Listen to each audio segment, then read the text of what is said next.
Let's move on to Greg Powell, who's an associate professor of management, been actively involved in both teaching and consulting. No other discipline brags about creativity and innovation as much as management. Greg, what does the business community mean when they say, do they really want creative people? I was in a meeting yesterday. I'm part of on behalf of the university, a initiative called the Utah Cluster Acceleration Partnership, whereby the state is looking to higher ed to be more integrated and reach out more to the entrepreneurial community to see what we can do to create jobs and advance regional economies.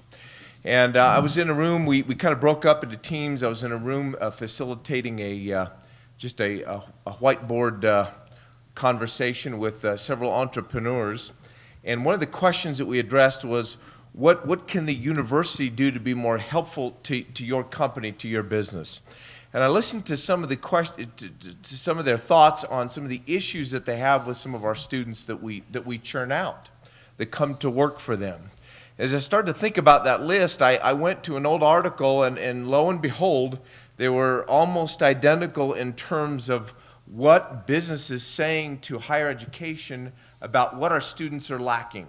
And these, not only yesterday was this the top three, but the article basically gave the same top three things. Number one, where we get hammered, where our students get hammered, communication, both oral and in writing.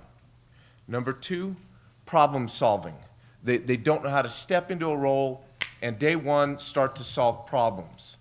And three, to do all of that within a teamwork type of a context, to immediately start working together. And I sat back and thinking about this day, I started to kind of ponder that and recognize that, creativity and innovation is really requisite to do all of those things. And so those are the things that businesses need to be able to have our students doing literally from day one. And I start to think about my own curriculum in the field of management. And I spend so much time, way too much time, teaching young people what the giants have come up with, standing on those shoulders of those giants, and then essentially regurgitating that in papers and exams.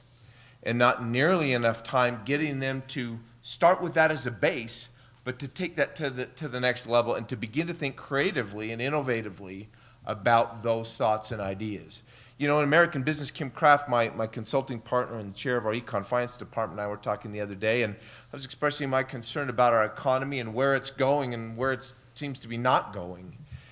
And he said, you know, one of the great saviors that we could come across in this economy, given what's going on, as was said earlier, in India and China and all this competition that's coming out of the woodwork, what will save us, Kim simply said, will be a leap in thinking at an innovative level.